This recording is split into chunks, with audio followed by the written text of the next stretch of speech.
Analyse du film Alexandre le Bienheureux. Premier critère, Alexandre travaille trop et ne dort pas assez. Il dort debout.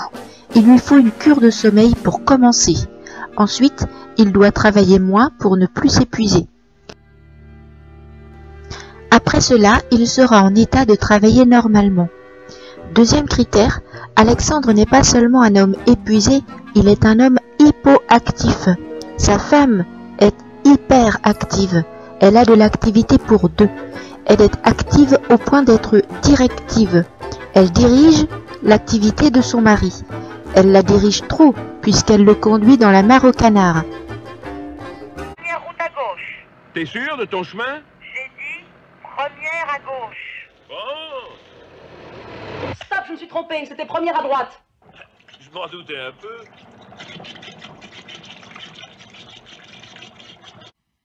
Ton plan de travail. Le film est une fiction. Il exagère à des fins comiques. Mais il force aussi les traits d'une réalité constatée pour faire réfléchir. L'exagération existe aussi dans la réalité. L'équilibre et la santé sont dans le juste milieu.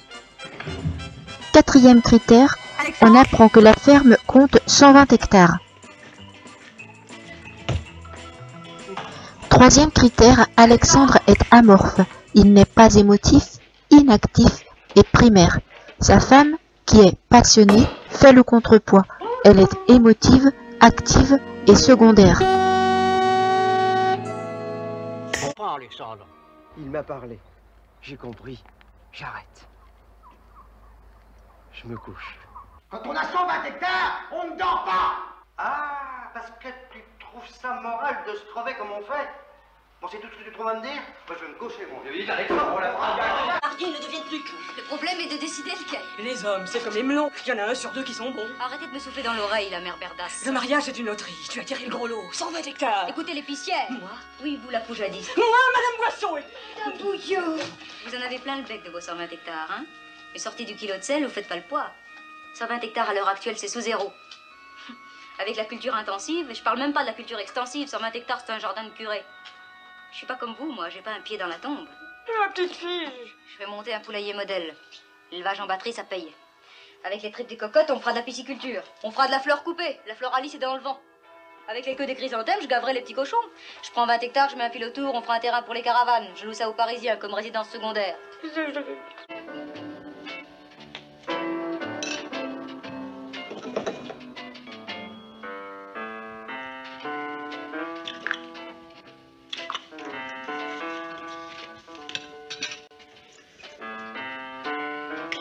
C'est une grosse ferme. Là où il y a beaucoup de possibilités, il faut beaucoup de travail. C'est un fait. Mais il s'y mêle de la cupidité, de l'ambition, de la convoitise. C'est l'appât du gain. D'où le burn-out de la femme et du mari.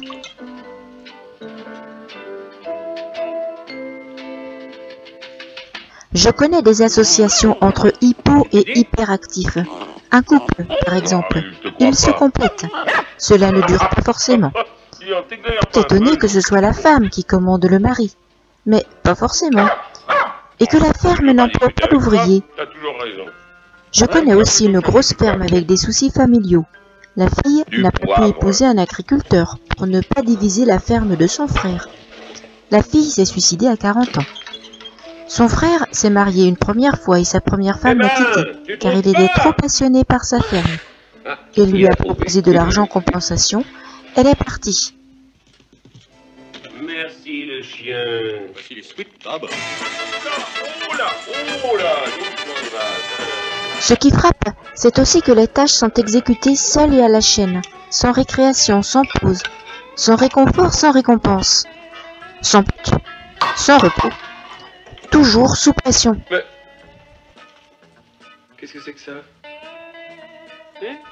Alors évidemment, quand la femme meurt, le mari décompresse. Il rééquilibre en exagérant autant dans le deuxième sens que dans le premier. C'est le retour du balancier. Il fait sa cure de sommeil. Vient ensuite le remariage.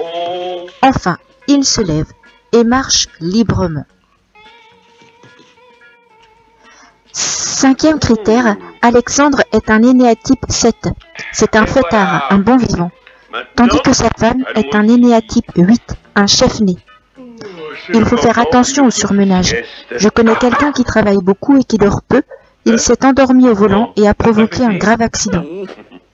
Tout ceci étant dit, dans l'équilibre, la nature est faite pour l'action. Les vivants sont faits pour agir. L'oisiveté est mère de tous les vices. Il faut dormir raisonnablement et mener une activité raisonnable.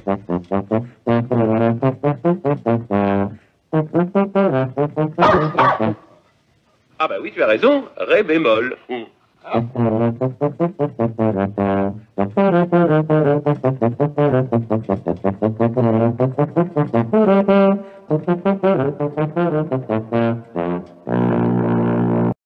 Alexandre, lève-toi et marche. Allez.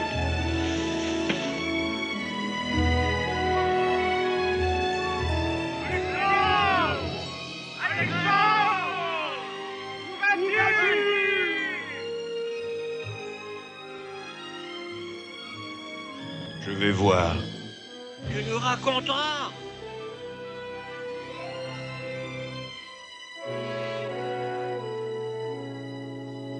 La la la la la la.